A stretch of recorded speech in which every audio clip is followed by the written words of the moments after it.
Hello Virgo. So let's go ahead and get started. I have prayed over the cards, shuffled them. I'm going to pull 3 from Doreen Virtue's Archangel Power Tarot deck, 1 from John Holland's Psychic Tarot for the Heart.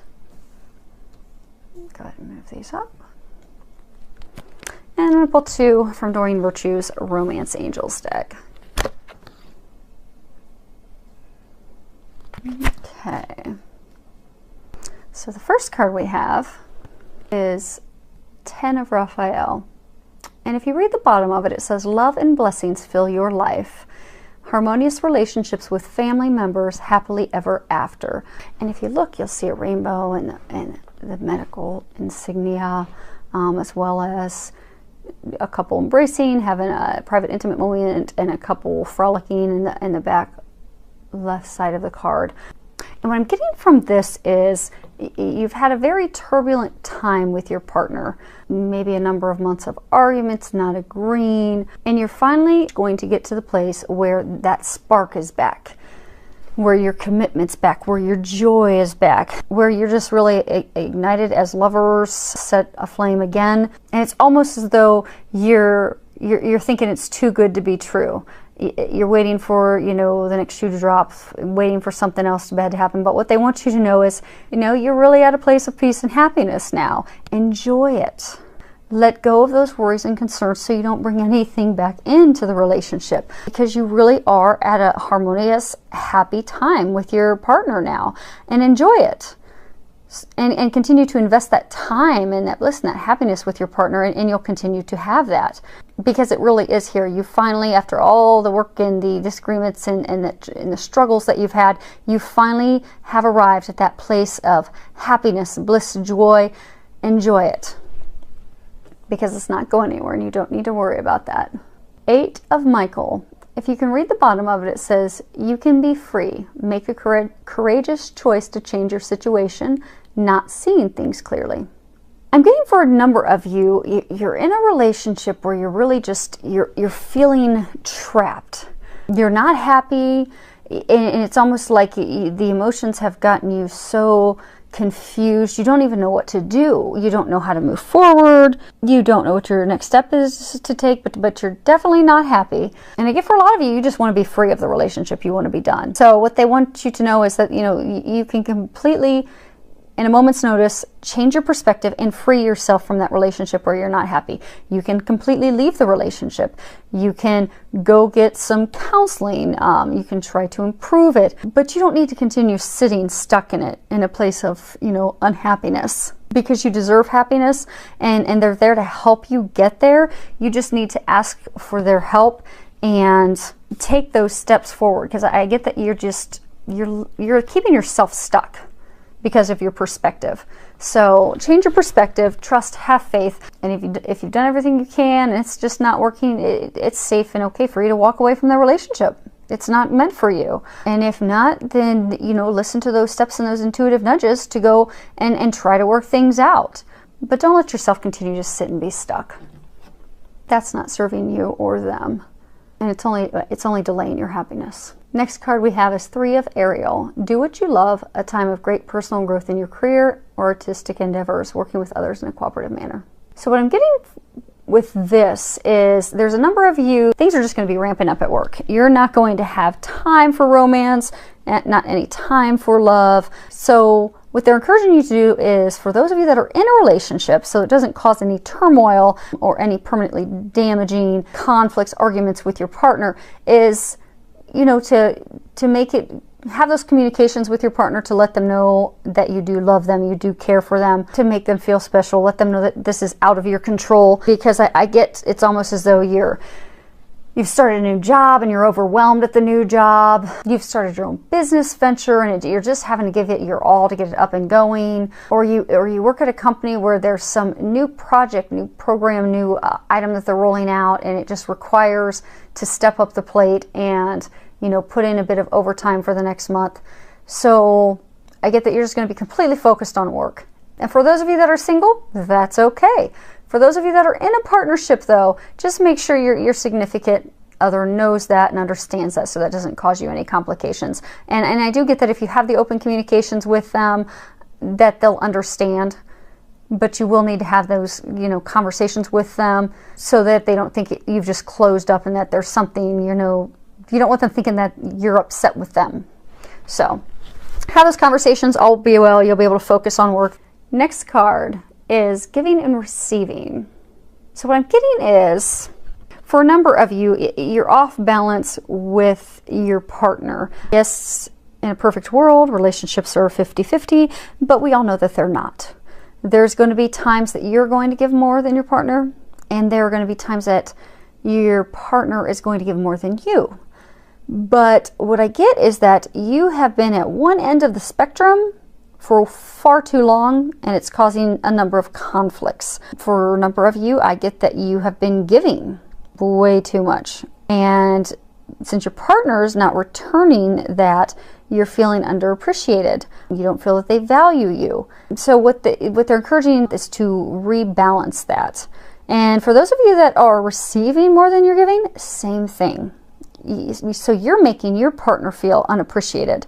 So in order to keep the relationship and not cause permanent damage and to jeopardize it, they're encouraging you to get back to a balance of giving and receiving. And for those of you that are, like when you look at this, you'll see the blue kind of stands out. So for those of you that are giving too much, are going to have to initiate that conversation with your partner to let them know how you're not feeling appreciated, how you feel that you're giving and not receiving, and that you can ask for their help when having that conversation. Because it's, you know, most people that are givers are natural givers in their nature. I get that it's going to be a difficult conversation for you, but I get if you ask for help, ask your angels for help, they will help you with that conversation and there will be a positive outcome in it.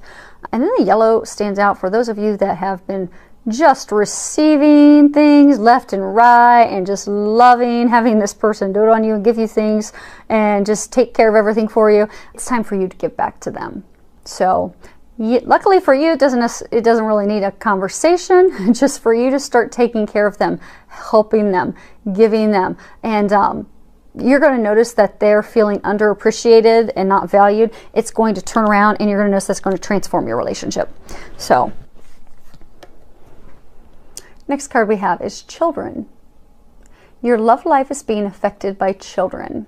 So what I'm getting is, for some of you, they're encouraging you to be playful and have fun like a child with your partner. For those of you that are single, I get that you're so focused and worried about finding someone that you're just not enjoying you and having fun with you. Don't worry and stress and be planning your life about all around finding that partner. Just go out and have fun. And for those of you in a relationship, you know, go and have fun together. That'll put that spark back in it. Just the playfulness with each other. It's, you know, it brings in, you know, romance and really, you know, sets the relationship on fire. So go and just have fun with each other. And what I'm getting for a small number of you is this is talking about how you've been trying to have a relationship. I mean, how you've been trying to have a child. You're in a very happy relationship. And your relationship has been very happy and blessed and very harmonious and loving for a very long time.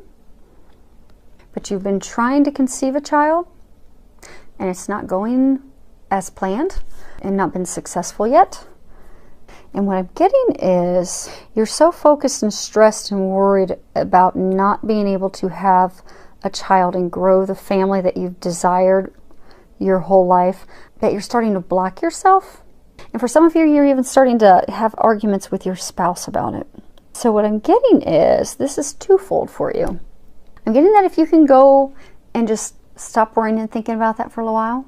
I know it doesn't sound easy when that's something you really desire and want, but if you can stop thinking about that and just go and truly enjoy your spouse, your lover, just go and have fun and play together. Bring that spark back in, removing that tension that you've been having over, you know, not having and starting the family that you desire. But if you can just go play and have fun and forget about that, I'm getting that would remove the blocks and could ultimately end up leading to you conceiving the child that you desire.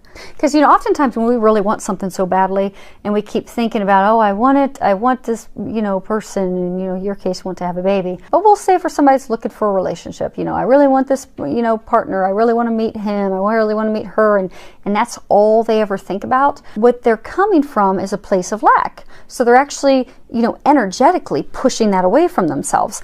But those same people, you'll notice that when they stop and they're kind of like, oh, okay, whatever, I give up. It's just, oh, I'm just meant to be single. And then they stop thinking about finding a partner and they just truly start enjoying life and enjoying themselves, and they don't ever think about it anymore. And that's when their soulmate walks into their life.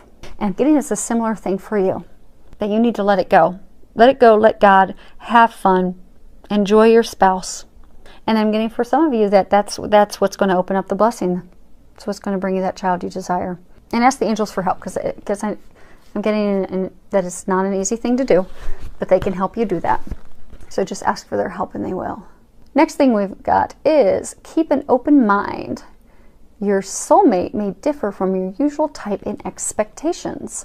So I'm getting for some of you that are single, you have met the one, and not just the one, but a soulmate. But it's like you're blocking that person because they're not your normal type. So, you know, maybe you like normally blonde females and she's a brunette, and you normally like, you know, blondes that are really tall, and maybe she's just 5 feet 2 inches and a brunette. So you're just totally not looking at her as an option. Yeah, you kind of feel some connection, but you actually kind of keep purposefully turning away from it and hoping that that's not really what you're feeling, because she is totally not your type. But what I'm getting is if you open up to that and you let go of these expectations that you have and you just really open yourself up to it, you're going to find that person is perfect for you. And your expectations, the vision that you had in your mind, because I do get that's just surface things. And meaning that, you know, if you put together your list and you said, you know, I want someone that's financially stable, I want someone that's caring, I want someone that's loving, I want someone that, you know, wants to have a family. I, you know, desire someone that lives in the same city. I want someone that, you know, enjoys spending time with their family. And then you also put this list of, oh, and I want her to be, you know, 5 feet 9 inches and blonde hair and blue eyes. Well, what I'm getting is take away those, you know, their looks. When it gets to the actual core depth of what you're looking for in a relationship, that person is that and so much more. And you'll realize it, and you'll realize how perfect they are for you as soon as you let go of those expectations and let go of that block, because you're blocking yourself from love. And for some of you, I get that that's really hurting that person, because that potential love enters that potential partner, that person who is your soulmate really does feel a connection with you and really does love and care for you. But you keep pushing them away because they're not this vision of what you think your partner is going to be, and that's really hurting them deeply. And what I'm getting is, if you can't let go of those expectations in the near future, you could very well permanently ruin your opportunity with that person. So just let go of expectations and just see how things go. Because I get that, you know, for those of you that this is a message, you knew right away it was you knew who that person was. So just trust, just see how it goes. And you'll probably be blown away, because I get the person is like everything you've wanted and so much more. So just try it out, see how it goes. Because I got a feeling it's going to go amazing. So thank you to everyone who has subscribed to my channel. Thank you for all of your comments. I love your comments. I love your feedback.